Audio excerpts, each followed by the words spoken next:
Hey guys, it's Krista here again to talk about my weekly reads for the week. I actually got through tons of book this week, but I'm only going to talk about 4 today in this video, and I will be a little bit busy over the next couple weeks. I'm hosting a blog tour for the book Oldsoul by Dan Haring through Pendulum Publishing, so I will catch up next week with some of the books I read this week.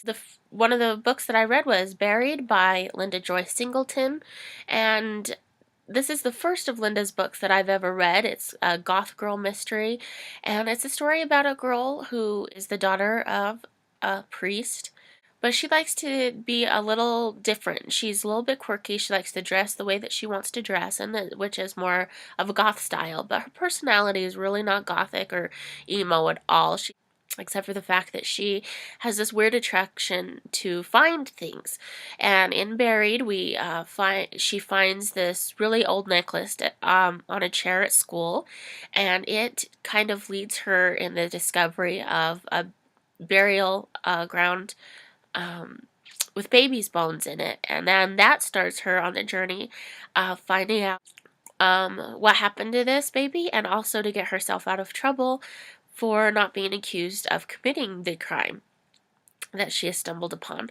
There is a famous singer that comes into town to judge their singing contest at the school, and it's just kind of mystery. The mystery kind of takes a back seat in this book. We get more of stuff that happens around the schools. There's a jinxster kid that likes to play tricks on people called the Grin Reaper, and the mystery does end up winding itself back together in the book, but it's more than just a mystery. It's more of a high school setting. Lots of things happening in this book, and I thought it was a really fun read. I enjoyed the book, and so I think I am going to pick up some of her other stuff. I gave that one 4 stars. And then I read Oldsoul by Dan Haring. This one is the one I'm hosting the tour on this week, over the next 2 weeks here. And we're having 2 different giveaways going on, each starting on this Sunday, and again next Sunday. And this is about a 18-year-old police officer. His name's Jason, and he comes to find out that he's what's called an old soul. But it comes out there's a group of people that want to kill off all of the old souls, and he gets stuck in this battle. And it's not just like any kind of just fight scenes. You're dealing with the paranormal and supernatural. So in this particular book, you get a lot of these just outrageous, like, missiles and cars flying in the air, and just huge, like, movie type action scene. Anything like this before. I thought it was very unique, and he can communicate through his mind with other souls that are deceased, and especially Aaron. He talks through this soul, Aaron. There's a little bit of romance, which is a little different. It was a great, fun read, and if you guys are interested in that, I will also link you below to the blog tour. You guys can check out my interview with him coming up tomorrow on my website, and learn a little bit more about Dan and the book. The next book I read was Dead Beautiful by Yvonne Wood. I had very little things that I did not like about this book. I enjoyed it immensely. This one was right up my alley. It had a lot of creepiness in it. The main character in this book is attracted to dead things. Like, ever since she was young, she finds dead animals and creatures and insects. And when she turns 16, she actually finds her parents in the woods. And she ends up going to live with her grandfather, who then decides that it's best that she goes to Godfrey Academy across the country, and moves her away from all her friends and everybody she knows to go to this school. But something weird and sinister is happening in this school, and she is connected to that immediately.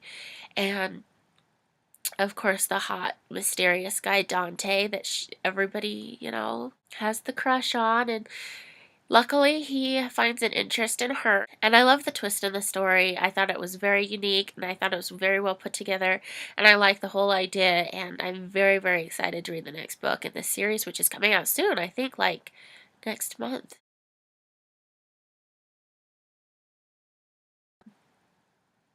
Anyway, needless to say, I rated that one 5 stars.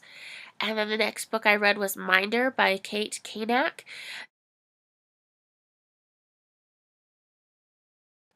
who also has powers of the mind. She, in the beginning of the book, she ends up killing some guys with her brain, and she panics. She doesn't know how to control it. She can talk to other people, communicate through her brain telepathically and others, and has these powers. And to help harness her powers and learn how to deal with them, she also goes off to a school to learn how to do that, and she hooks up with a guy there named Trevor, and they become very close pretty fast. But I mean, that's almost expected when everybody at the school can read your every thought that you have, every picture that you have, and your brain flashes across everybody's minds. They all know what you're thinking. Relationship blossoms pretty fast in this one. But what I did admire about this romance factor was how dedicated she was to him, and that they were to each other, and you could tell that it was deeper than just a love at first sight kind of thing. And their romance kind of drives the whole story. And it had a great, crazy ending that I love with lots of danger. And she's just a really strong female character lead. And I enjoyed her. And it was nice to see that in a female character, that drive and that ambition and that need to want to save him from the danger he gets in. So, anyway, that's it for my weekly reads this week. And thanks for stopping by.